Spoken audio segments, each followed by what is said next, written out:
Hai The Bridge, welcome to ECC Online Service. Saya senang banget kamu join ibadah hari ini. Mari sebelum kita mulai ibadahnya, pastikan semua teman-teman menyiapkan catatan. Karena saya yakin mencatat itu hal yang penting buat kita semua, betul? Dan pastinya hati yang haus dan lapar akan Tuhan. Saya percaya hari ini pasti akan ada hal yang luar biasa untuk kita semua. Yuk sebelumnya mari kita berdoa. Tuhan, hari ini kami datang membawa hati, pikiran, tubuh kami untuk beribadah kepada Tuhan. Biar Tuhan nyatakan hal yang mau Tuhan nyatakan buat kami, setiap kami pribadi yang ada di kesempatan ini. Dan kami berdoa, hari ini kami boleh menerima sesuatu yang luar biasa dan mengubahkan hidup kami. Thank you Lord, ini kami The Bridge, kami siap di dalam nama Tuhan Yesus Kristus. Kami berdoa, kami mengucap syukur, haleluya, amin. The Bridge, let's enjoy the service.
berserah penuh. Yesus besar kesetiaan-Mu, ku berserah penuh. Selamanya ku bersorak.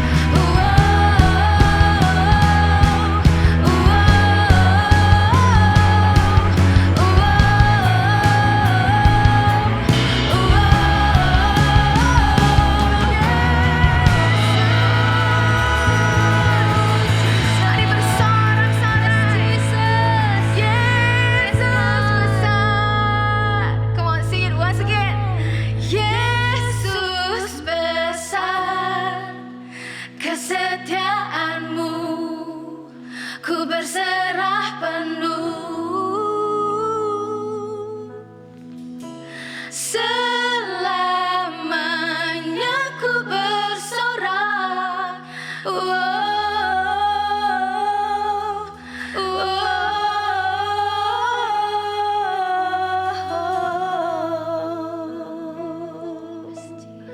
Yesus besar. Yes, Engkau Tuhan yang besar. Kami memuji kebesaran-Mu Tuhan. Kami menyembah Tuhan yang besar. Amin. Come on church, wherever you are. Mari menyembah Tuhan yang besar hari ini. Angkat hatimu, angkat suaramu. Menyembah Tuhan yang besar. Oh Lord, how great you are, Lord. How great you are, Lord. Mari nyanyikan nyanyian baru dimanapun kau berada saat ini. Sing a new song, because He put a new song in our mouth.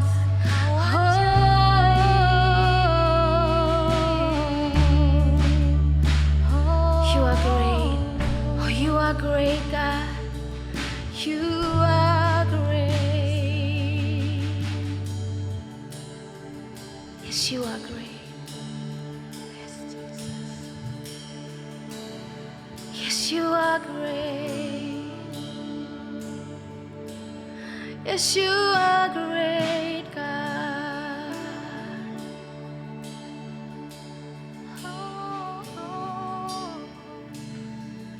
Come on, let's sing this song. Your love is greater than my sins. Your mercy overflows within. Your grace awakens me to sing. Jesus, how great you are. Your power is greater than my fear. Your strength is now my strength. Your name has broken every chains. Jesus, how great you are. Come on, sing it out. How great you are. Oh, how great you are. How wonderful,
sing to Him. I will trust you, Lord. I will follow you. I will not be shaken.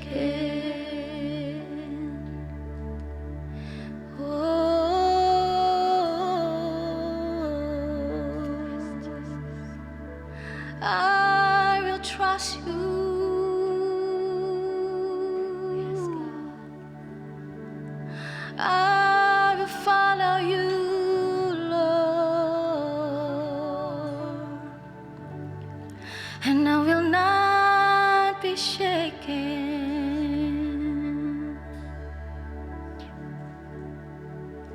I will trust you.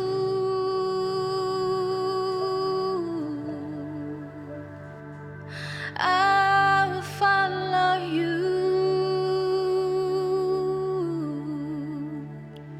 and I will not be shaken, and I will not be shaken, and I will not be shaken.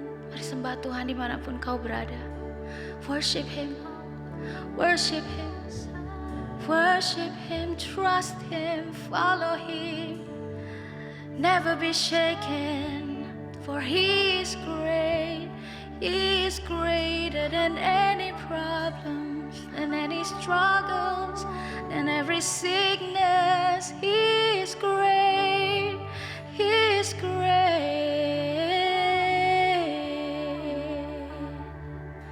Mari putuskan sekali lagi untuk mengikut Yesus hari ini. In this worship moment, let's decide in our heart to always trust Him, to always follow Him, to always stand still, untuk selalu berdiri tegak, menantikan Tuhan, menantikan janji Tuhan, walaupun hari ini belum terlihat. Let's always decide to trust Him, because that is worship is all about. It is trusting. It is trusting.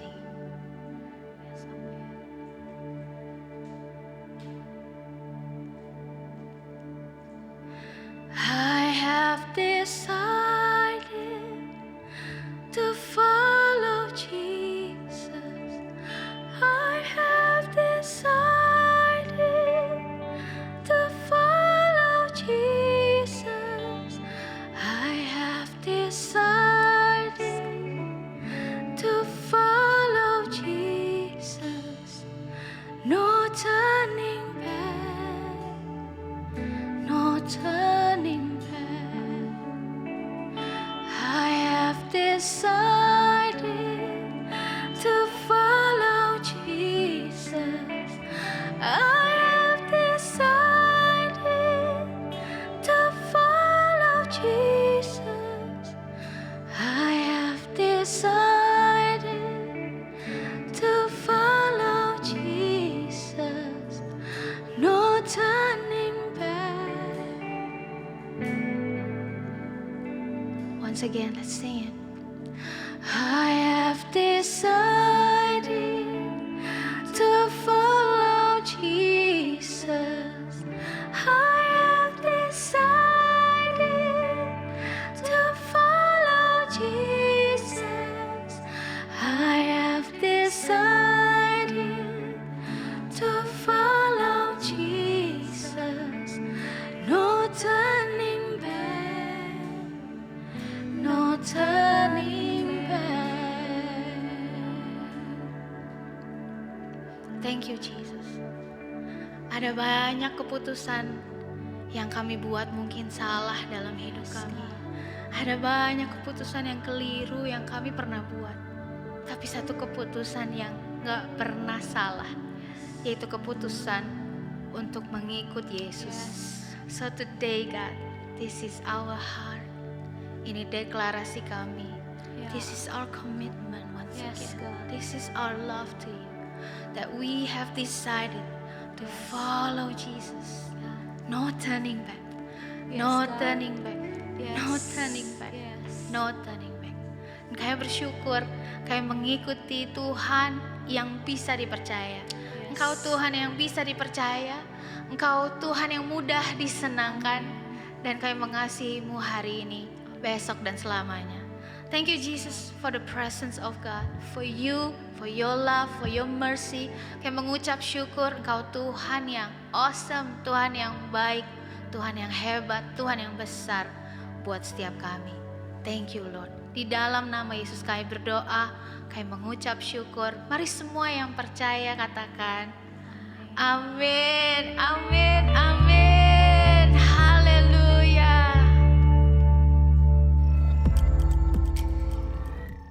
Oke, hai Bridge Teens. Terberkati banget gak sih dengan penyembahan dan pujian kita hari ini ya?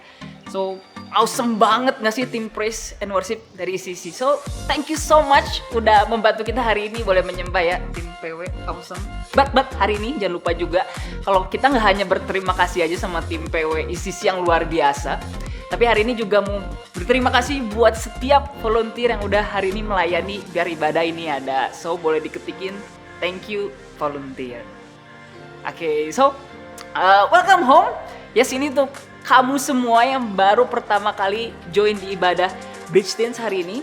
So, kamu adalah keluarga dan ICC percaya bisa menjadi rumah buat kamu. So, please akses iccchurch.online untuk kamu bisa di sana ada newcomer lounge dan di sana kamu bisa join Komsel dan kita akan ketemu segera di Komsel.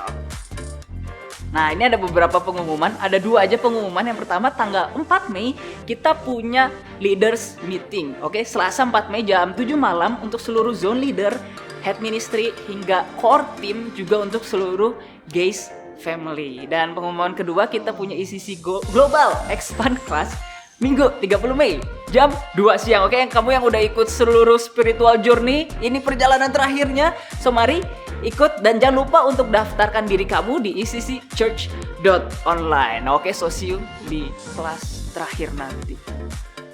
Oke, so it's offering time. Alright, siapa yang excited? Oke, kayak aku excited, kamu harus excited juga. Oke, so Bridge, aku mau share. Jadi beberapa minggu terakhir ini, aku lagi coba belajar untuk jogging. Oke, siapa yang sini belajar jogging? Aku belajar jogging. Oke, so aku mau bukan pamer, sharing sedikit ya. So ini aku pakai Nike Run. Kelihatan gak ya? Nanti akan muncul. Oke, aku mau pakai Nike Run guys. Dan intinya aku udah jogging selama 5 minggu berturut-turut. Ya, puji Tuhan banget ya. Oke, so hopefully kamu juga boleh mulai berolahraga kayak aku. Or kalau udah kamu tetap semangat buat berolahraga ya. Nah, tapi yang aku pelajarin ya guys selama aku udah 5 minggu ini berlari. Oke, udah jogging. Satu hal yang paling sulit yaitu apa sih? Butuh segenap kekuatan, segenap kuasa, segenap semua ya, mengerahkan semua hal yang bisa dikerahkan untuk tetap menjaga hati, menjaga pikiran, dan menjaga kemauan diri buat mau tetap berlari. Karena ada momen-momen ya kayak pingin udahlah pagi-pagi tidur aja, bikin alasan gitu ya kayak aduh kan ini hujan, udahlah besok lagi aja larinya. So ada juga kayak inget banget ada satu momen ya guys waktu aku pertama lari itu inget banget tiba-tiba kayak gelap. Oke, beres lari itu ya gelap, terus kayak pusing, mau muntah. Pernah gak sih kayak gitu ya? Udah kayak pikir Tuhan ini apakah saatnya aku berpulang gitu ya? Tapi ya itu ya gitu itu kayak real banget. It's real banget guys, kayak udah kunang-kunang kayak udah aja.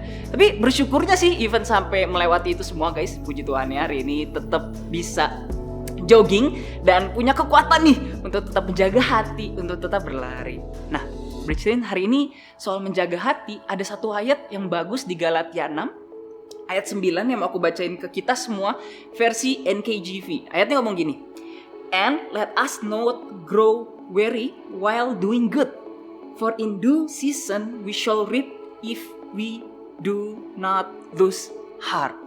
So ayat ini berkata kalau waktu kita berbuat baik, which is kalau kita bisa bicara soal menabur, kita pasti akan menuai selama, listen to this carefully, selama kita gak kehilangan hati, selama kita dapat tetap menjaga hati kita untuk kita mau terus menabur. I think buat kita bukan suatu hal yang sulit untuk memberi, tapi bagian tersulitnya justru menunggu kapan ya bakal nuainya. Karena the truth is waktu kita menabur pasti akan menuai. So kalau di Alkitab nih seandainya dia ada ayat di Alkitab gitu ya.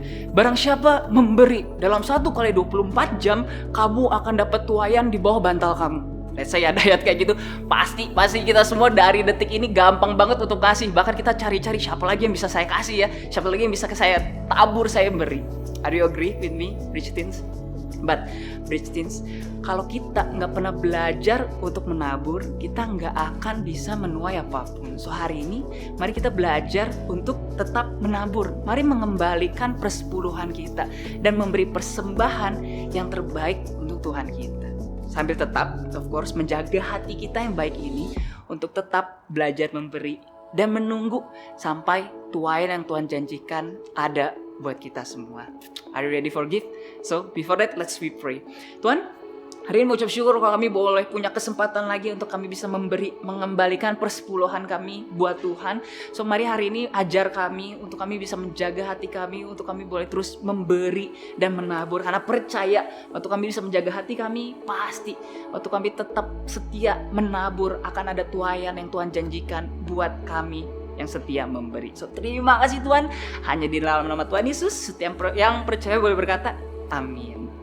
Alright, so amin ya. So pemberian kamu bisa dikirim ke rekening di ECC. Oke, jadi ada rekening yang akan muncul dan ada QR code juga yang bisa kamu gunakan via GoPay, Dana, OVO yang ada di somewhere di sini ya. Oke, sudah boleh.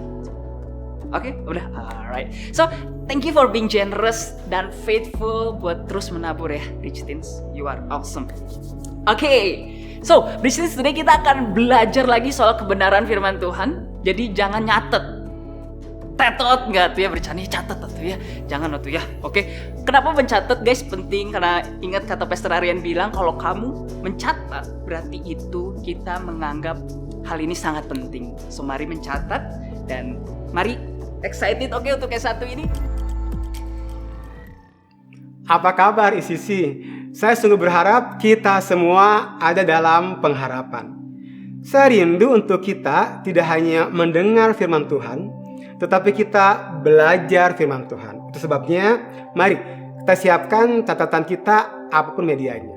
Nah, saya mau cerita. Bulan Maret lalu kami pergi ke Bali. Kami pergi hari Rabu dan anak-anak baru tahu kalau mereka akan ke Bali di hari Minggunya. Dan ini yang terjadi. Dari Minggu malam, waktu mereka mau tidur, udah nanya, Dad, kita berapa hari lagi ke Bali? Saya katakan 3 hari lagi. Mereka tidur dengan excited, dan besok paginya mereka bangun dengan excited dan nanya lagi, Dad, kita berapa hari lagi ke Bali? Dan tahukah, Bapak Ibu Saudara, pertanyaan Dad, berapa hari lagi kita ke Bali ditanya terus sampai hari Rabu pagi. Dad, ini hari Rabu kan? Kita ke Bali kan? Nah, melalui kejadian itu Tuhan tanya ke saya. Dan hal yang sama saya akan tanyakan buat Bapak Ibu Saudara. Bagaimana atau seperti apa setiap kita ketika akan tidur dan ketika bangun? Apakah setiap kita tidur dengan semangat, dengan excited karena percaya besok pasti akan luar biasa, dan waktu bangun juga semangat karena hari ini akan mengerjakan hal yang luar biasa? Atau aduh, udah malam lagi dan berharap cepat-cepat hari Sabtu, dan waktu bangun aduh, udah pagi lagi? Saya sangat yakin ini gambaran kalau kita sedang tidak hidup di dalam pengharapan. Saya rindu apa yang akan saya bagikan hari ini akan membantu kita untuk tetap hidup dalam pengharapan. Apa yang saya bagikan hari ini saya beri judul Hidup yang Penuh. Nah, terbanyak dari kita akan mengenali diri kita karena apa yang kita alami, apa yang kita kerjakan, dan apa yang kita dengar. Saya baca satu artikel tentang seorang wanita yang dioperasi plastik bagian hidungnya, dan dokter bedah mampu mengubah hidung yang jelek menjadi kelihatan sempurna. Namun setelah luka memarnya hilang dan hidung barunya muncul, wanita itu tetap merasa jelek. Perhatikan, persepsi kita adalah realita kita.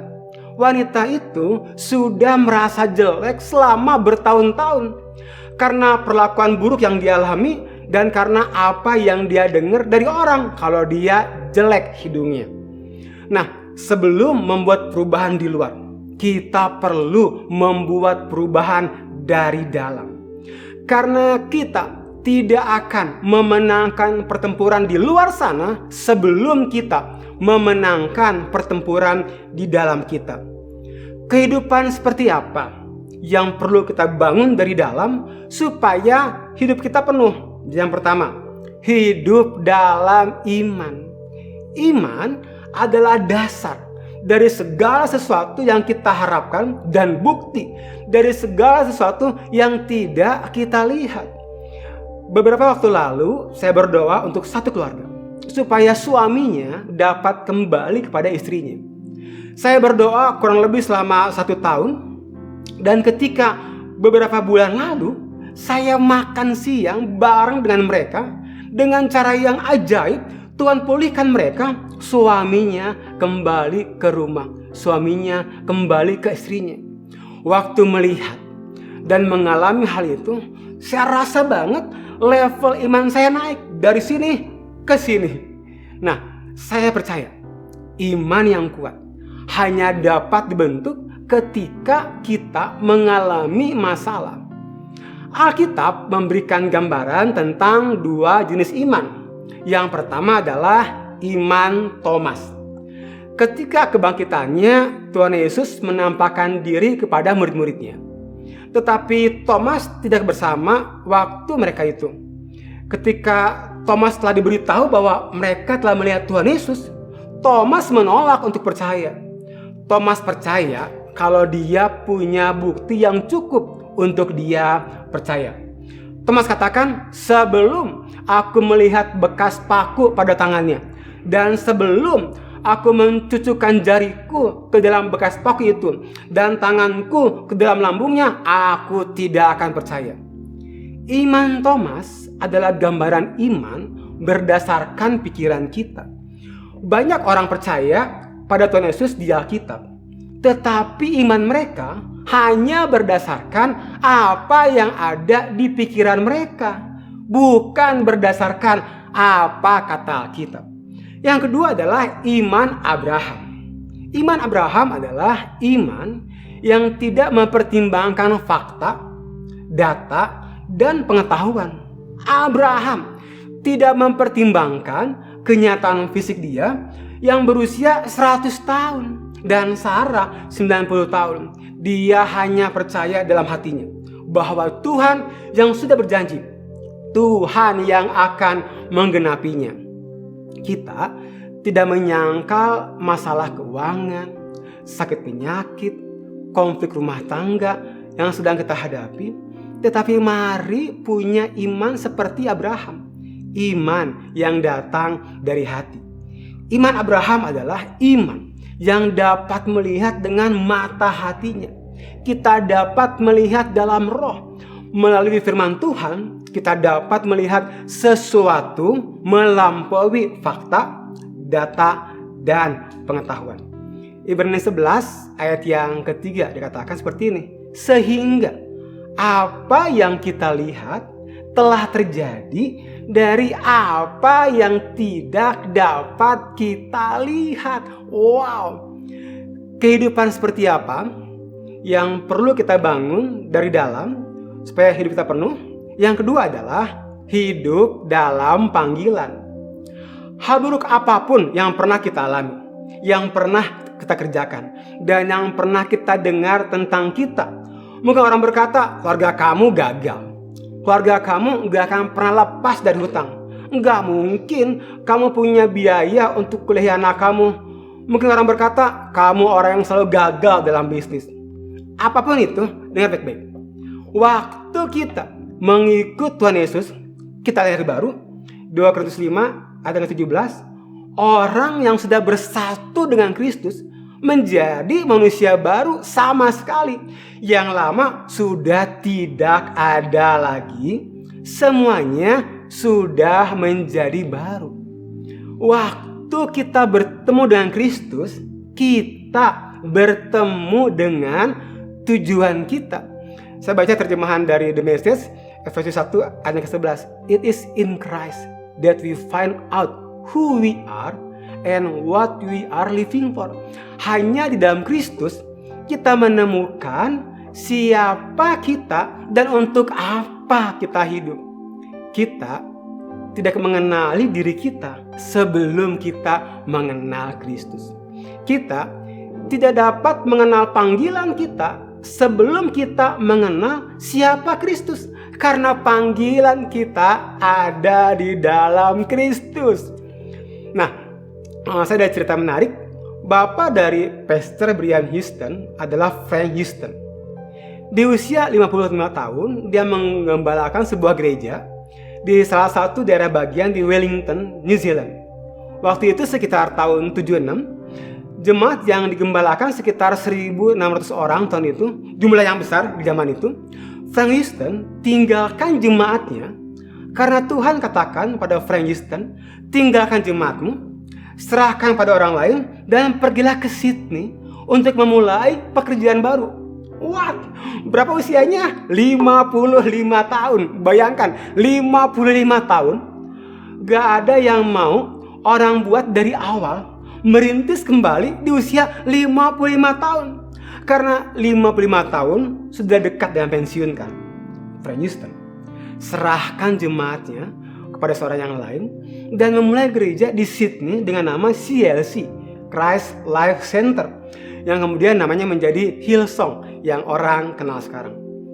Di dalam usia seperti itu, 55 tahun, masih ada sesuatu yang dapat dimunculkan, dikeluarkan dari dalam hidupnya. Apalagi kita yang masih muda. Ada banyak hal yang Tuhan dapat keluarkan dari dalam kita. Saya percaya atas setiap hidup kita ada potensi ilahi yang Tuhan akan keluarkan dari dalam hidup kita. Kita perlu untuk tidak hanya bertumbuh dalam pengetahuan, dalam karir, tapi kita perlu bertumbuh dalam hubungan kita dengan Tuhan. Supaya setiap kita semakin mengenal kehendak Tuhan dalam hidup kita. Karena ukuran keberhasilan kita lebih dari sekedar uang. Keberhasilan adalah menggenapi panggilan Tuhan dalam hidup kita. Bersiap untuk apa yang Tuhan siapkan. Banyak orang bersiap untuk apa yang mereka siapkan. Mereka enggak siap untuk apa yang Tuhan siapkan. Bagi saya pribadi, saya sadar betul panggilan hidup saya ada dalam Kristus. Saya tahu Bapa memberikan saya kemampuan khusus untuk saya dapat menolong banyak orang. 1 Petrus 4 ayat yang ke-10. Allah telah memberikan setiap orang kemampuan yang spesial. Gunakan kemampuan itu untuk saling membantu, membagikan berkat Allah kepada orang lain. Dan panggilan saya bukan mengejar status pastor, bukan mengejar panggilan khotbah. Panggilan saya adalah membangkitkan lebih banyak bapak yang memimpin generasi. Itu panggilan saya. Saya lebih senang ketemu orang one on one. Saya dapat berjam-jam. Kalau boleh jujur, saya lebih senang ketemu orang daripada khotbah. Khotbah seperti ini di rumah sendiri cukup menekan. Karena kalau di rumah sendiri, saya nggak mungkin pakai materi yang pernah saya sampaikan. Belum lagi, kalau pakai contoh yang sama, orang akan bilang, katanya kreatif. Kok contohnya sama terus? Nah, apapun panggilan kita yang ditemukan, yang kita temukan dalam Kristus, saya percaya Tuhan memanggil kita untuk melakukan sesuatu yang melebihi diri kita sendiri. Katakan amin. Kehidupan seperti apa yang perlu kita bangun dari dalam supaya hidup kita penuh? Yang ketiga, hidup dalam syukur. Saya belajar untuk menikmati setiap musim dalam hidup. Saya sangat menikmati hubungan saya dengan istri saya. Sekarang ini saya lebih sering cium istri saya, pegang tangannya, bukan karena saya mau seks, tapi karena saya sayang istri saya. Saya sangat menikmati setiap kali saya antara anak-anak saya untuk les. Saya gantian dengan istri saya. Saya menikmati waktu antar anak-anak saya ke Kota Baru Parahyangan untuk les piano, ke Abadi untuk les berenang, ke Mekarwangi untuk les gambar. Saya menikmati ngobrol sama mereka di mobil. Saya sangat menikmati pelayanan yang adalah panggilan saya di ICC. Tahun ini 24 tahun saya menjadi staf full timer ICC. Banyak hal terjadi, ada yang menyenangkan, ada juga yang tidak menyenangkan. But ini yang saya mau katakan, saya menikmati 24 tahun menjadi staf full timernya ICC. Apakah setiap kita menikmati setiap musim hidup? Bersama dengan keluarga, atau mungkin dengan pekerjaan kita, atau mungkin juga dengan pelayanan kita. Pastor Victor, mengapa kita perlu menikmatinya? Saya akan jawab. Karena hanya orang yang mampu menikmati, mampu mengucap syukur. Sekali lagi, karena hanya orang yang menikmati, mampu mengucap syukur. Ibrani 13 ayat yang ke-15. Sebab itu, marilah kita oleh Dia senantiasa mempersembahkan korban syukur pada Allah, yaitu ucapan bibir yang memuliakan namanya. Sangat mudah mengucap syukur ketika hidup berjalan baik. Dikatakan dari ayat ini korban syukur, artinya ada harga yang harus dibayar. Apa harganya? Kita tetap mengucap syukur sekalipun keadaan hidup kita tidak berjalan baik.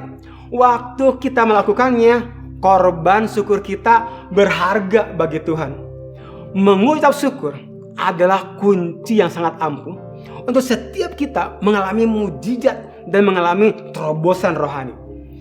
Di dalam Yohanes 6 ayat yang ke-11 dikatakan, lalu Yesus mengambil roti itu, mengucap syukur dan membagi-bagikannya kepada mereka yang duduk di situ. Demikian juga dibuatnya dengan ikan-ikan itu sebanyak yang mereka kehendaki. Tuhan Yesus enggak doa panjang lebar ke sana kemari. Yang dia lakukan hanyalah mengucap syukur untuk 5 roti dan 2 ikan itu. Dengan segera kuasa Allah turun dan melipat gandakan makanan untuk orang sebanyak itu. Seringkali kita enggak mengalami mujizat, enggak mengalami terobosan rohani karena kita enggak mengucap syukur. Kalau kita rindu suami kita mengalami terobosan dalam pekerjaannya, mulai mengucap syukur untuk suamimu. Kalau kita rindu istri kita mengalami terobosan rohani dalam hidupnya, mulai mengucap syukur untuk istrimu. Kalau kita rindu sebagai anak melihat parents kita mengalami pemulihan, mulai mengucap syukur atas mereka. Mengucap syukur adalah kunci yang sangat ampuh untuk setiap kita mengalami mujizat dan mengalami terobosan rohani. Ada 3 hal yang kita pelajari hari ini. Kehidupan seperti apa yang perlu kita bangun dari dalam supaya hidup kita penuh. Hidup dalam iman, hidup dalam panggilan, hidup dalam syukur. Hidup yang penuh itu dimulai dari dalam keluar, bukan dari luar ke dalam. Saya akan selesai dengan ini. Mazmur 78 sangat menginspirasi saya.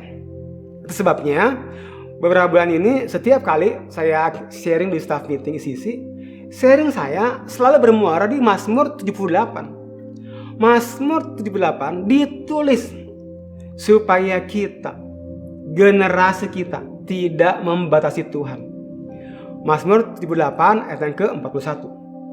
Ya, mereka berpaling dari Allah dan mencobainya dan membatasi, sekali lagi, dan membatasi yang kudus dari Israel. Di dalam Bilangan 13, umat Israel telah datang ke Kades Barnea, perbatasan tanah perjanjian.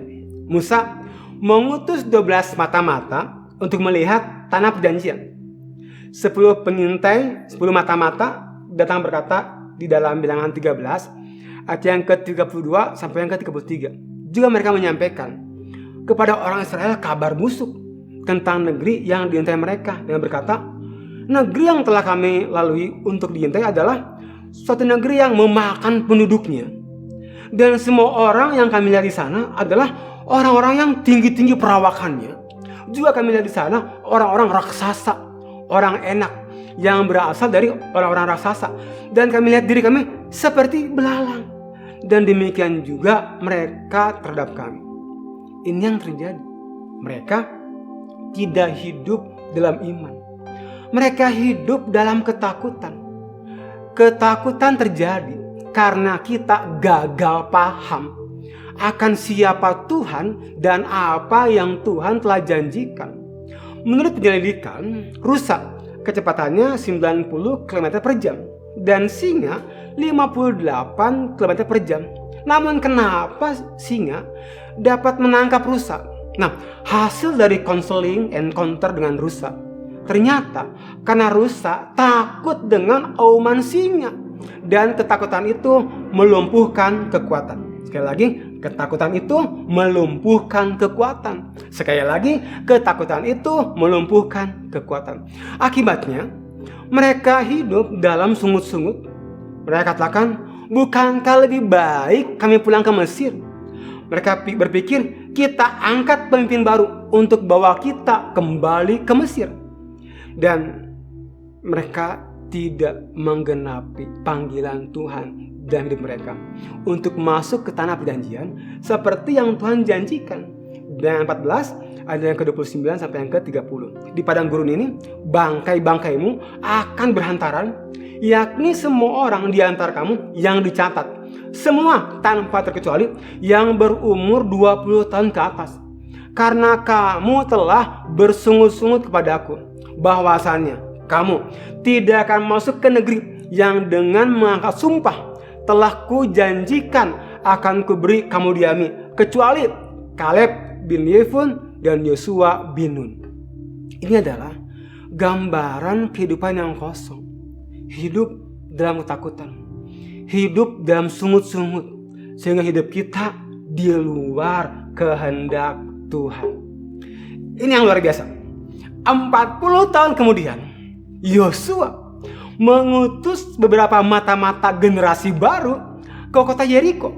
Mereka bertemu dengan Rahab. Rahab menampung di rumahnya, menyembunyikannya dari sang raja. Ada di Yosua 2 ayat yang ke-9 sampai yang ke-24. Dan ketika mata-mata itu pulang, Yosua berkata di dalam Yosua 2 ayat yang ke-24. Kata mereka kepada Yosua, Tuhan telah menyerahkan seluruh negeri ini ke dalam tangan kita. Bahkan seluruh penduduk negeri itu gemetar menghadapi kita. Dan hari itu generasi Israel yang baru, generasi yang baru berbeda dengan generasi sebelumnya. Generasi yang ini mereka hidup dalam iman. Sekalipun ada 31 raja yang mereka perlu taklukkan sebelum mereka masuk ke tanah perjanjian. Sekalipun mereka harus merebut tembok Yeriko, iman tidak membatasi Tuhan. Dan Tuhan tidak membatasi iman. Pastor Pilpingan sering katakan, God move when you move. Generasi yang baru ini hidup dalam syukur. Mereka menghancurkan tembok Yeriko dalam iman dengan ucapan syukur. Menurut para ahli di zaman itu, memerlukan waktu 6 bulan sampai 1 tahun untuk menghancurkan tembok Yeriko. Tembok Yeriko mempunyai 2 sisi perlindungan. Sisi pertamanya tingginya 6 meter dan lebarnya 2 meter.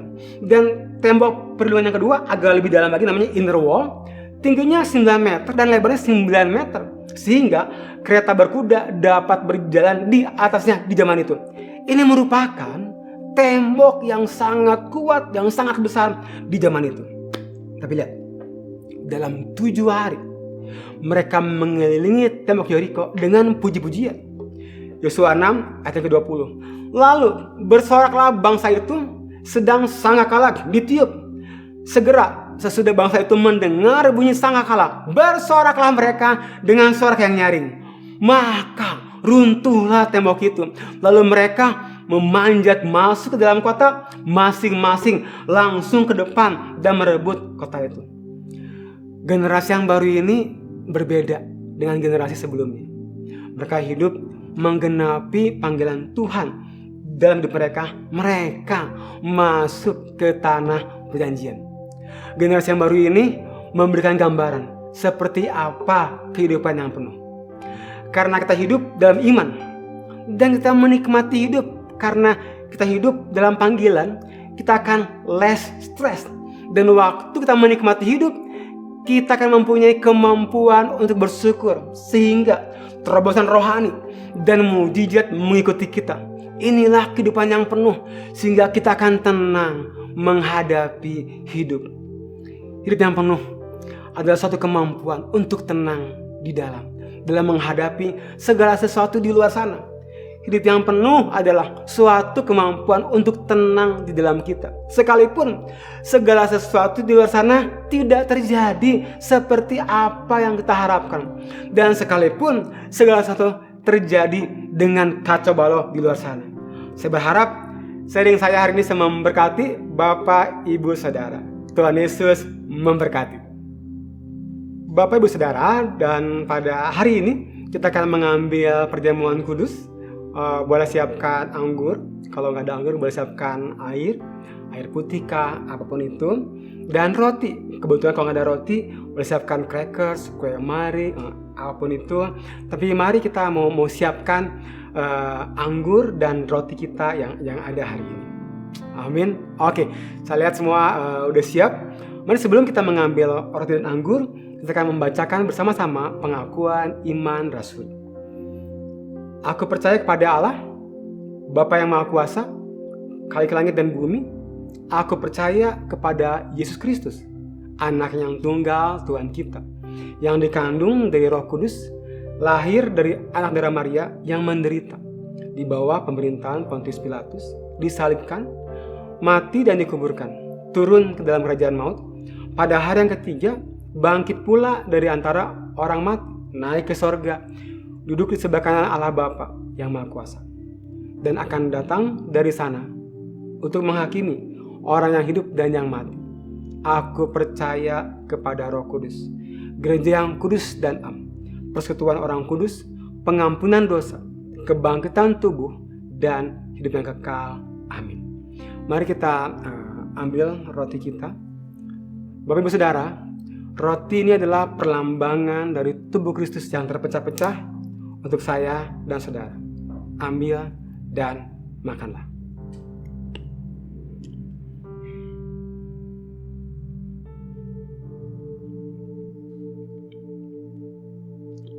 Dan anggur ini perlambangan dari darah Kristus. Darahnya yang tercurah buat saya dan setiap kita. Ambil dan minumlah.